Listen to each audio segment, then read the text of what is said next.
在英国有一个地方，他们有一个比赛。这个比赛不是选出最漂亮的人，是选出最丑的人。大家好，欢迎来到我们的新系列。这个系列我要说说世界上最奇怪的比赛。可能你知道选美比赛，选美比赛是选出一个很漂亮的人。对，在这个比赛你可以看到很多很多漂亮的人。可是在英国有一个地方，他们有一个特别的比赛。这个比赛不是选出一个最漂亮的人，是选出一个最丑的人。等一下，为什么在英国有这个比赛？是不是因为在英国很难找到一个好看的人？是不是？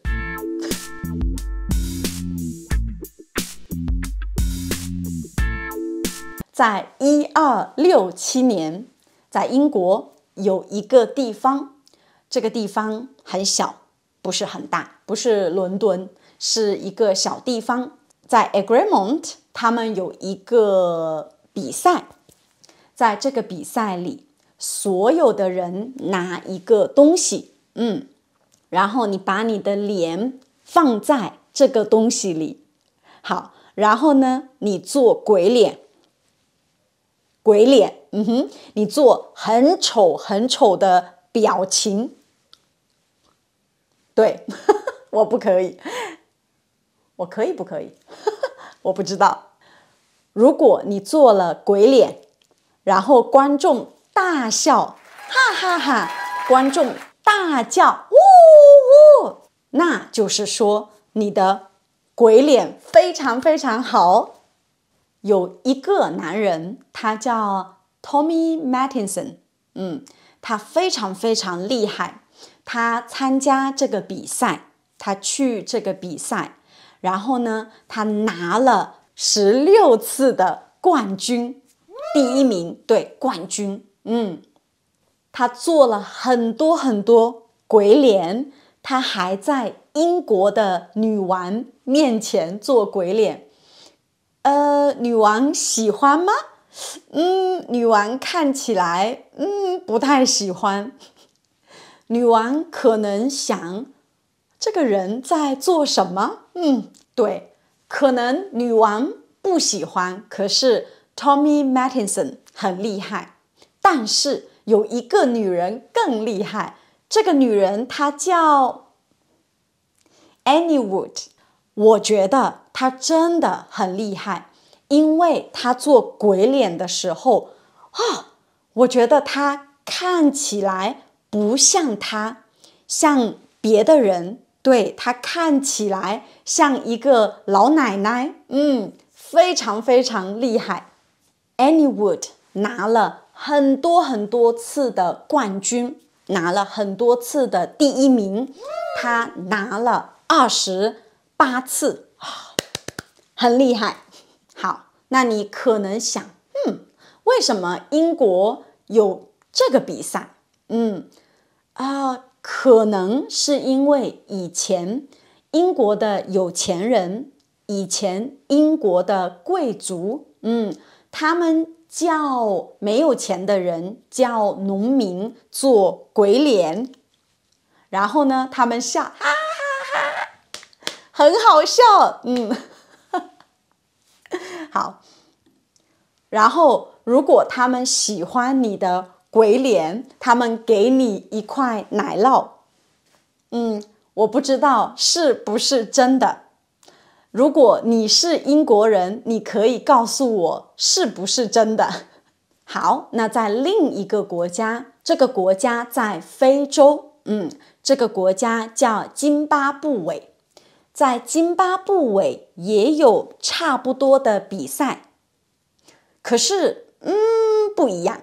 好，在英国是所有的人做鬼脸，在津巴布韦你不可以做鬼脸，你是真的很丑。对，所以呢，如果你真的很丑，对，可能你是第一名，你是冠军。比如说在2015年有一个人，他叫 Mason 没有很多牙齿，所以呢，在那一年他是冠军，他是第一名。因为他是第一名，他是冠军，所以他可以拿到$500。他开心吗？他是最丑的男人，他开心吗？在视频里他说，他很开心。你觉得这个比赛怎么样？现在你知道这2个比赛，英国的鬼脸比赛和津巴布韦的最丑男人比赛。你喜欢什么比赛？你要参加哪一个？对，我觉得英国的鬼脸比赛听起来很有意思。可是我不要参加。你呢？你要参加吗？好，这是今天的奇怪的比赛。今天是第1集。那下一次我们说什么？下一次我们要说空气吉他。对，好，下个视频会在我的网站 lazychinese.com。好，那我们下个视频见，拜拜。你喜欢刚刚的视频吗？如果你喜欢，不要忘了去我们的网站。我们的网站里有更多的视频，从零基础一直到高级，甚至我们还有汉字课。我们的视频下面有免费的文本，你可以打开拼音，你也可以非常方便地查英文的意思。如果你喜欢这个视频，你想听很多遍，你也可以下载我们的音频。我们也做了很多系列，你可以去看我们有趣的人生故事系列。如果你喜欢经典的故事、老故事，那你也可以去看我们的成语故事，还有我们的《西游记》。如果你喜欢台湾的文化，你可以去看看台湾的文化系列。我们还有更多的视频，关于旅游、关于文化、关于哲学等等等等。如果你喜欢我们的视频，如果你想支持我们的工作，欢迎你成为我们的会员，也欢迎你把我们的视频推荐给更多学习中文的人。谢谢你的支持，下个视频见。